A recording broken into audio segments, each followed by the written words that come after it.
우리 고향을 지키자, 우크라이나를 지키자. 이는 우크라이나 예비군인 우크라이나 국토방위군의 슬로건입니다. 이 슬로건에 화답하듯이 많은 우크라인이 러시아인의 침공에 저항하기 위해 자원입대했습니다. 실제로 침공 다음 날인 2월 25일부터 싸울 수 있는 모든 사람들은 국토방위군의 문을 두드렸을 정도인데요. 그런데 일각에서 우크라이나 국토방위군은 우크라이나의 나치 정부가 시민들을 강제 징집해 만들어낸 총알바지에 불과하다고 말합니다. 뿐만 아니라 무기도 훈련도 부족한 우크라이나 국토방위군이 제대로 된 전투를 할 수 없다고 호평하는데요. 이들의 주장이 아예 근거가 없는 것은 아닙니다. 실제로 우크라이나 국토방위군은 2022년 1월 1일부로 창설됐기 때문입니다. 하지만 그렇다고 모두가 맞는 사실도 아닙니다. 정확히 말하자면 우크라이나의 국토방위군이 2022년 창설된 것일 뿐, 그 전부터 우크라이나 예비군은 이미 2014년 크림 분쟁 시기에 영토방위대라는 이름으로 존재했습니다. 심지어 실전 경험과 규모도 상당한데요. 돈바스 내전을 거친 다수의 민병대가 예비대 편입되어 그 수가 수십만에 달합니다. 게다가 미국의 최정예 특수부대인 그린베레가 지난 2014년 돈바스 내전부터 이들을 교육했습니다. 그래서 장비는 열악할지 몰라도 군의 사기와 전투 기술은 굉장히 높습니다. 현재 우크라이나군은 전쟁이 한창 중인 지금도 이들을 바로 투입하지 않고 몇 주간의 훈련 과정을 통해 전투력을 강한 예비군을 순차적으로 투입 중입니다. 불과 몇 주 전인 3월 22일에도 예비군 한 개 전차대대가 러시아군을 상대로 출사표를 던지며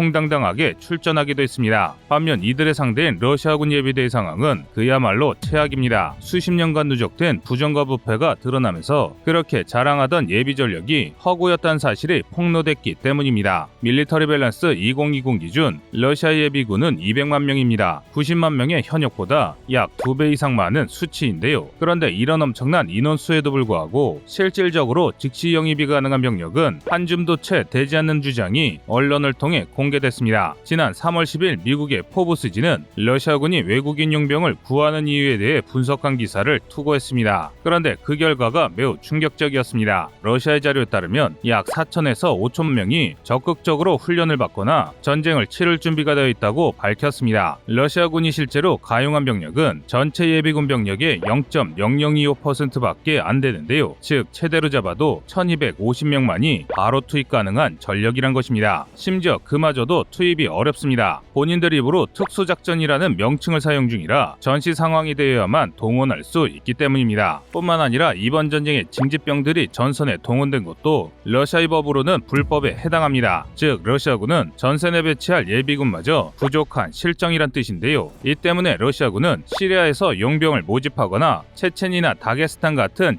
자치공화국에서 군을 모으는 방식으로 간신히 병력을 조달 중입니다. 오랜 부패와 거짓 전쟁 명분에 외통수에 빠진 꼴이 참으로 한심하기 그지없는데요. 이 때문에 한국의 예비군에 대한 훈련과 관리가 국내 여론의 도마 위에 올랐습니다. 지금의 참혹한 러시아를 보고 우리 군도 다시 주의 깊게 살펴봐야 한다는 것이죠. 또한 한국은 비교적 최근까지 예비군에 대한 준비가 상당히 미흡했던 것이 사실입니다. 국방일보에서 매일 예비 전력의 중요성과 예비군 강화를 이야기할 뿐 현장의 실상은 달랐는데요. 그 대표적인 사례가 예비군 훈련에 입소하면 자신이 이전에 복무하던 직책과 맞지 않는 형식적인 훈련을 받기 일쑤였습니다. 현실을 이러니 예비군들이라고 의혹이 날 리가 없었습니다. 사회와 비교했을 때 제한된 부대 안에서 한시라도 빨리 퇴소할 생각뿐이었는데요. 하지만 이제는 많이 달라졌습니다. 현재 군은 예비전력 체계를 대대적으로 개편하면서 예비군의 훈련을 밑바닥부터 뜯어고치고 있습니다. 일례로 나이가 있어 전시의 전방에서 근무할 수는 없지만 거주 지역에 대한 이해가 높은 향토 예비군의 전력을 향상하기 위해 예비군 훈련장에 시가지 전투훈련장을 신설했는데요.